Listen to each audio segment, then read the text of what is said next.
Yes.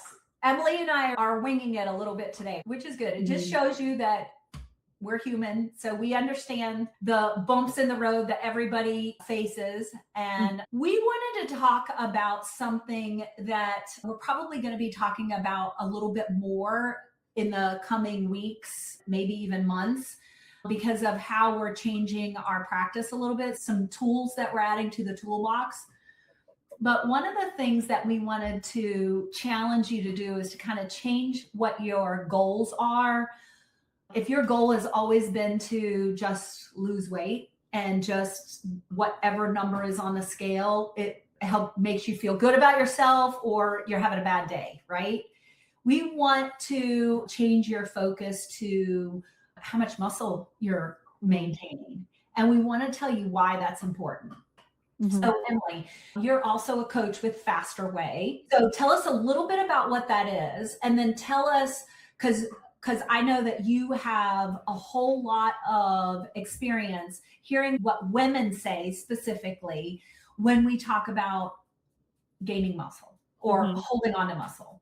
And when we talk about muscle, and we talk about some of the things that we do to actually preserve our muscle or to build it. Sure. I mean, I think all of us that grew up in the 90s, 80s, 90s, we were told to eat less, work out more, not work out, do more cardio, and that's how you lose weight. And weight is what mattered. And so when I joined the Faster Way program a year ago, we had to flip that mindset, because their whole philosophy is you need to gain muscle to burn fat. And so a lean body is one that is constantly burning fat. It's constantly, stronger, you're more mobile, and how do you burn muscle, and how do you burn fat and gain muscle? It's all through, weightlifting is a huge thing. And one of the biggest myths that, Kim, I know we've talked about so many times, is that people are so scared to lift weights because they're going to get bulky. They're going to get big and bulky. It is so hard to get bulky. That's extreme diets, with extreme amounts of protein, extreme supplements. It takes a lot, extreme, like illegal supplements. Right. That's when women get that big bulky. First of all, you have to have the genetic composition for it. If you've never been bulky from muscle, you lifting weights in your 40s, 50s, and 60s, you're not gonna get bulky. No. And when you're lifting your 40s, 50s, and 60s, you're just trying to keep up, because we're losing muscle mass the older we get. It's a slow loss, but we're still losing it. So you're just trying to maintain at that point. We're not gaining like people think. You actually start losing muscle in your late 20s, early 30s, and you lose like a percentage, a couple percentage points of muscle mass every decade. But when you get into your 40s, 50s, and 60s, you start at an accelerated rate. You start losing that percentage of muscle mass yearly. So we're just trying to keep it. As fast. And so the Fast Way talks a lot about macros too. And, as coaches, we'll, tell you what macros you need, what carbs, what fats, what protein, and it's whole food based diet. So we really focus on, not healthy, unhealthy, but whole foods. So we're not having much processed food. You're having a bunch of extra protein that's clean. All those things really matter when it comes to building muscle. And they also carb cycle. So some days you are eating more carbs, which again, a lot of us that went through the keto phase and went through the low carb, no carb phase, it's kind of hard to wrap your head around having 150 grams of carbs a day, right? But they pair it with lifting weights, so that way you're helping build your muscles with those extra carbs. It's really thoughtful and meaningful placement of your macros. Yes. And so, a lot of people, I think women, and, that's our target audience. Do we deal with men? Absolutely. But I just had a client who is getting started, and we've done some dietary changes for her. She kind of had the standard American diet where she would have cereal or oatmeal or fruit or whatever for breakfast, something similar to that. And then I said, no. Breakfast is the most important meal that you have to start with protein, because once you spike that blood sugar and you start that whole roller coaster, there's no way to stop it for that day. You just have to fast overnight and then try again the next day. So that breakfast protein meal is going to be, the most important thing. Protein at every meal, a balanced plate, 4 hours in between, no snacking, whole foods, like all the things that you've heard us say 1,000 times. Get rid of gluten, get rid of dairy, at least for 30 days, and see if your body is sensitive to that. See how you feel. She happens to have some rosacea, and she noticed that when she got rid of dairy, when she got rid of gluten, that her face slimmed down before she ever lost a pound. So we know that that's inflammation, and the rosacea that she had on her cheeks was so much better. I know that my rosacea is much better when I stay away from gluten. And I used to be a pasta girl, and I used to be a bread girl and all that kind of stuff. And getting away from that, I can tell that I don't have that rosacea flare that I had before. So anyway, go ahead. Kim and I are skincare girlies, right? Like that's how we really got to know each other as well as we do now, is by selling skincare. And so it always makes me laugh now thinking back on it, that we were selling this topical treatment to cover up and mask the flare-ups, right? Like the Soothe line you used to use, and it helped you so much, but it wasn't taking care of the root problem. It wasn't fixing, it was just masking. So it's just so funny now to hear like, oh, if we were selling gluten-free diets instead back then, we would have, done just as well. So anyway, so she started, we've done some dietary changes. Her husband said, all right, I'm with you. I'm supporting you. I'm going to do those same dietary changes. She's lost like 3 pounds. He's lost like 17 pounds.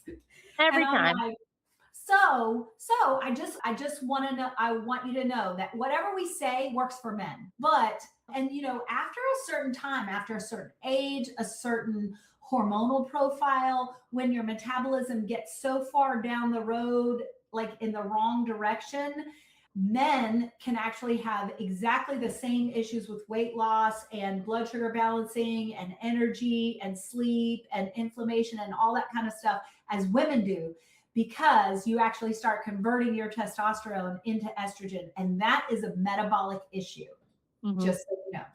Absolutely. But yeah, so we do target, we're mostly talking to women, because that is actually, they're the ones that have the harder time not applying but actually getting some traction and getting some results from what we recommend. It's a lot of unteaching. I know personally, like I just had a surgery 8 weeks ago. I had to stop working out. I gained way more weight than I have gained in the past 6 years.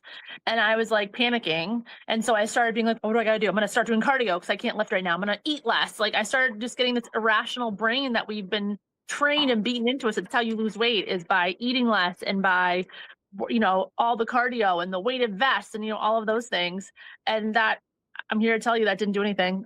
Just made me spiral more. And then you get back into your old routine, and you start lifting, and you start building your muscle, and you start counting your macros, and things do start changing. And, with a lot of people using GLP-1s, and we are not anti-GLP-1, but we are anti-GLP-1 when you lose 50% of the weight that you lose comes from the loss of muscle, and you haven't learned anything about how to eat, about that rhythm of eating, what your plate should look like, how many calories you should have, what your macros should look like, how much protein you should have. If you haven't started lifting weights, and then you go off the GLP-1, and you are actually metabolically sicker than when you went on the GLP-1. You're just skinny fat, right? Well, yeah. So now when you gain the weight back, your metabolism is less primed to help you deal with that. And so you end up gaining more weight than what you lost, and your metabolism is in the toilet. So gaining muscle or holding on to muscle is so important for your metabolism. And I want you to think about your muscles as a metabolic organ, just like your pancreas, just like your gut, just like your microbiome. And just a reminder too, that muscle weighs more than fat. So when you're on the GLP-1 and you're so excited because you're losing so much so quickly, some of that, a big percentage of that is your muscle that you're losing. So it was denser, it was stronger, so when you gain the weight back after you come off of that, you might gain double the weight, but like you're going to go up double the pant size, because your muscle was so lean before, and now you replace that with fat, which is bulky. You're going to look less fit than you did to start with. That fat is certainly also going to contribute to insulin resistance. It messes with your satiety hormones, it messes with all your hormones. It creates inflammation, and inflammation is one of those things that gets us into hormone trouble because hormones are messengers, and that inflammation is like static in the airways. So the reason that your hormones don't send the message, or your body doesn't receive the message from your hormones like it did before when you have inflammation, is because they're static in the airwaves and they're not getting the message. We want you to think about weight loss, but muscle preservation at the same time. Like it's okay for your goal to be, I want to lose 10 pounds, but your goal should be, I want to lose 10 pounds of fat and hold on to all the muscle that I have, and maybe even gain a little more muscle so that I'm even more metabolically healthy or metabolically. And so that's why we wanted to talk about this today. We hear it a lot, and we don't want people to think that we're anti-GLP-1s. We're never going to shame anybody for using that tool. We think it's a good tool, but you just have to be super careful, because if you have one of those scales that you can tell your body composition, you're going to be losing a higher amount of lean muscle than what you are losing fat, unless you are very strategic and very deliberate about it.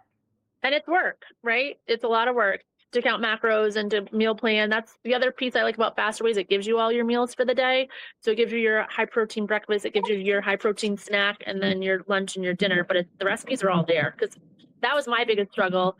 Kim gave me all the tools. She supported me with all the tools, but and she gave me the macro calculator. That was really helpful. But then you're left to your own to try and fit these puzzle pieces all together on how you're going to meet all of those. And, a good rule of thumb is around 30 grams of protein every meal is really helpful.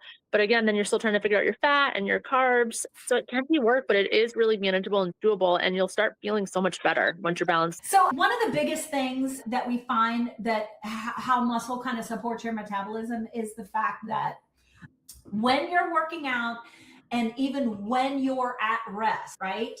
Your muscle, it acts like a sponge for glucose.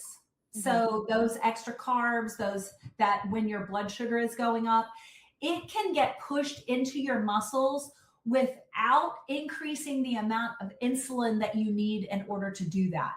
So that is one of the biggest benefits for metabolism that we actually see from holding on to that muscle and from gaining that muscle. At rest, it burns more calories. So you're actually burning more calories just from having more muscle than if you had, a higher percentage of body fat. We call that your basal metabolic rate. Your basal metabolic rate goes up just to feed those muscles. Your hydration is better because fat tends to be resistant to hydration and water. And then you are actually supporting your bones and your ligaments and that sort of thing when you have muscle. So the other thing that I wanted to talk about, and I think, Emily, you're a good person to talk about this, is when people hear, you need to be doing resistance training, they think gym bro at the gym, staring at themselves. There's a move that I do with my trainer, and I don't know if I can show it to you, but it's where you sit and your legs are kind of open like this, and you're doing bicep curls, and you do it right in front of the mirror. We call that the gym bro curl. We do the gym bros. And I'm like, okay, I know exactly what she means, Or supported bicep curl, either one. Now, trust me, I have gym intimidation. So I have gym intimidation. I prefer a small gym. That's why I work out with a personal trainer where I work out. I do have a membership to a gym, but it is a kind of a newer gym. And the parking lot has been jam-packed. I haven't even gone. I've had a membership for 2 months. I haven't even gone. Oh my gosh. And I'm fit. You know what I mean? I know how to use them. I don't, I shouldn't be intimidated. I'm intimidated. So that's why I wanted you to know that you don't have to go to the gym. All of this can actually be done with some free weights in your home. And if you've never lifted weights before, you're going to need to start slow anyway. doing a couple of things. But I wanted Emily to tell us, like, what is resistance training? Like, why is it important? It's so important because, like, we've been talking about muscle. So it's building muscle and it's helping bones. So, a lot of women get older and get osteoporosis. And it's because you don't have that muscle mass, that weight training that's helping your bones stay dense. And so resistance training looks like a lot of different things. But like I'm with Kim, I get so intimidated at the gym. I've been working out at home for 6 years. We don't have a big gym. I just have weights. I started with some 3s and 5s, and then I started adding 8s and 10s. And the other big piece about resistance training is you need to lift heavier than you think you can. So it's so important to work with a trainer or others that can really support you, because a lot of the times you're not going to gain the muscle or, the other benefits from resistance training if you're not lifting heavy enough. And, we think, oh, we can't lift. I can't bench press 20s. That's too much. I'm going to stick with these 10s. But you're never going to grow and you're never going to improve and you're never going to get more mobility if you're not trusting yourself and lifting heavier. And that doesn't mean hurting yourself or throwing your back out. It means listening to your body and intuitively lifting heavier. And that just means maybe on that 8th rep that you can barely push it up. That's a great sign that that's the correct weight for you. And, working with a trainer, working with a program, you go in the gym and it is overwhelming. I know I still get that way. And that's why I go right to the cardio machine. So it was always my go-to, right? The stepper and the treadmill, because it was just a safety zone. But, working on legs, working on arms, total body once a week, you really don't need that many days of lifting weights. It's not an everyday thing. And also the piece we haven't really spoken on either is the mental health improvements. I know myself and my husband, the days we don't lift or go to the gym or have some type of physical activity, we're crankier, we're moodier, we're snapping at each other. And it really just helps with those endorphins that help you just be in a better mood. I don't know if you recognize that, Kim, or notice that with yourself when you go. And it's not just physical movement. It's actually seeing your body, being able to trust your body and seeing it respond and seeing it perform. And so I just want to piggyback off of a couple of things that you said. And the first one is that, resistance training for some people is just going to be body weight exercises like push-ups, right, air squats to get started is absolutely okay. And don't be concerned if you can't do 4 push-ups. You can do them on the wall, then you do them on the counter, then you do them on a chair, then you do them on the floor.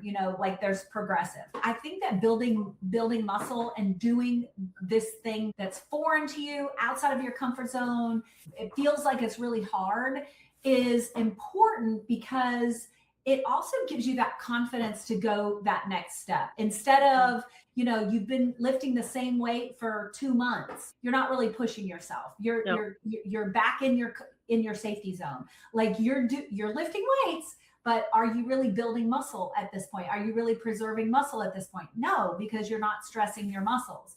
So you don't have to lift 100 pounds, but staying at 5 pounds forever is also not going to serve you well. No. Do all of this at home. There's so many things, Faster Way is there.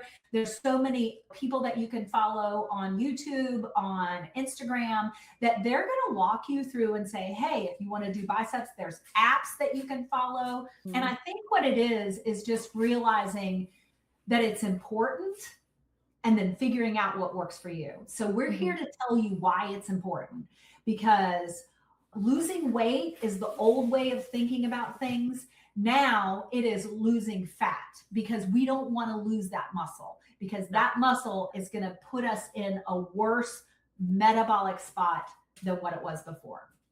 And have you seen, Karen, the little clip on Facebook or Instagram? It's like 2 versions of the same person growing old. And one's lifting weights and they're staying upright and they're staying fit. And then you see the person that hasn't lifted weights and they keep crumpling over and over and over. And they're the ones with the canes. Building muscle supports us through our aging lives. Think about picking up your grandkids with squats. Think about using the bathroom by yourself without needing an assisted handrail. Squats. Think about, picking up your groceries. That's your back that you need to be working out, not just to look aesthetically pleasing, byproduct of this, but you need to be doing these things if you want to age well. And you want to, not be in the nursing home and being able to do things for yourself and putting your luggage in the overhead compartment and not having to ask for help. Like, it sounds silly, but it's why you need to be lifting. It's why you need to be taking care of your muscles. Remember, when you are straining that muscle, when you're stressing that muscle, you're doing micro tears, and that's how the muscle grows. But when you're straining and you're straining to lift, you're putting tension on your ligaments and on your bones. That is required to keep the calcium, the silica, the magnesium, all the things that build your bones. Your bones are required to be stressed as well in order to keep that stuff in the bones. Otherwise, the blood will just pull it out of the bones, and then it'll just be circulating around in the blood, or getting deposited in soft tissues and that sort of thing, which is what you don't want. So if you've ever known anybody that's very sedentary, their bone mass is horrible because they're not stressing their muscles. And so they're not putting that stress on their bones to keep all the minerals in their bones. So this is twofold. When you're lifting weights, yes, you're concentrating on your biceps or your triceps or your legs or whatever, but you're also working on your core, just bending over to lift the weights up, to get in position. Even if you're not focusing on doing sit-ups or that sort of thing, you're still strengthening your core, and that is going to help with your balance as you get older. Now, if I'm talking to 40-year-olds, they're not thinking about when they're 70 or 80 about balance. But if you can get into a routine of this, and when you're 70 and 80, you're not going to be playing catch up. You're going to be maintaining what you have. I just think that that's so important. So protein intake is going to be important, staying active, staying hydrated. There's a couple supplements that you use, Emily. There's a couple supplements that I use. So anything you want to tell anybody about? I really like a good hydration supplement. You just need to be careful of additives. You need to make sure that it's sweetened the right way, like with coconut water, not with these fake sweeteners. I really like the Make Hydrate, and they also have a great tide called Fit that helps keep and build your muscles. I've started taking that post-surgery. I had my arm operated on and have been having a really hard time getting my strength back. And so that's really helped me the past couple of weeks rebuild that muscle so I can start lifting to where I was. And then a good creatine, which, again, you need a clean creatine. You do not want one with anything other than creatine. Like, that should be your only ingredient, because it's all those, you hear a lot of people say, oh, well, creatine's going to make you bulky. It's going to make you bloated. It's going to make you bulky. So I read the back of his, and it had all of this, like, the huge list of added ingredients. I said, Andy, that's what's making you bloat, not the creatine. It's all of these additives. So just make sure you have a really clean product that you're using. And, we can't say this enough, as clean as we want your supplements to be. I use Fit as well. I use their Hydrate as well from Make Wellness. I also use a creatine, and it's not the flashiest creatine out there, but it's just creatine. And women are going to be a little concerned about creatine as well. They're going to be like, oh, it's going to make me bulky. It's not. But it actually, when you take it in the right amounts, it's actually a brain food as well. It's going to help to keep your brain healthy. And then I also use taurine, because taurine helps with hydration. It also helps with stress. I'm in a very stressful season right now. And so the stress, I believe, it can inhibit what I'm trying to do at the gym. I was telling Emily that I've been very consistent with getting the right amount of protein. I already eat whole foods. I go to the gym consistently. That's been for years and years. So that is already who I am. That's not something that I have to think about or work on. Protein, I kind of slacked off. Like I said, I'm in a very stressful season right now. And so, I wasn't eating enough calories. I wasn't eating enough protein. That's why I have lost some weight. I lost muscle. Going to the gym, I lost muscle because I wasn't prioritizing, and I wasn't getting enough calories. I wasn't getting enough protein. So I'm back on that again. I've been consistently getting my creatine. I've been making sure that I've been hydrated. But the other thing is this. What's the message that you're telling yourself when you're doing all of this? I can't lift that weight. My body isn't going to respond. Like, if you've got all these negative thoughts going through, your brain has one job, and that is to make whatever you tell it true. So If you're telling it, I can't do that, that's going to make me bulky, you're going to be holding something back because you're afraid of that. So that's why we're here telling you that is never going to happen. You are never going to get bulky. I'm sorry, never going to get bulky unless that's already, you have that physicality. My personal trainer just has, she has much bigger biceps than I do. Of course, she's been training more regularly for a longer period of time, but that isn't even it. It is the fact that she's 10 years younger than me, and so she hasn't had that more rapid muscle loss, but her physique already from how she was born is different than mine. Her muscle structure is a little smaller, so she's going to have that bulkier muscle. I am never going to have big biceps. I might have bigger triceps, but I'm never going to have big biceps. That's just not my genetics. So you're not going to get bulky. But you have to remember that loop that you're playing in your mind, the things that you're telling yourself are just as important as lifting those weights. So it's the whole body. Who is that teenager sitting on your lap? That is crazy. Yep. Who just ran his first kids triathlon on Sunday and completed it. I saw that. Talk about building muscle. But did you have fun at the triathlon? Fun? Yeah. Did they take some teeth? So that what happened to your teeth? I lost some. Ooh. Do you do the tooth? Did the tooth fairy come? Yeah. And he lost one in the porch. Dropped right down the cracks, and she still came. That nice fairy. That tooth fairy just knows. All right, and I gotta go, Kim, because I have to go get ready for my oldest dance recital. It's dance recital week, so we're at the dance studio 4 nights this week. Thank you so much for hopping on and sharing your knowledge with us. I appreciate it. Thank you, Kim. We'll talk soon. See you later. Bye, Carson. Bye. Have a good summer.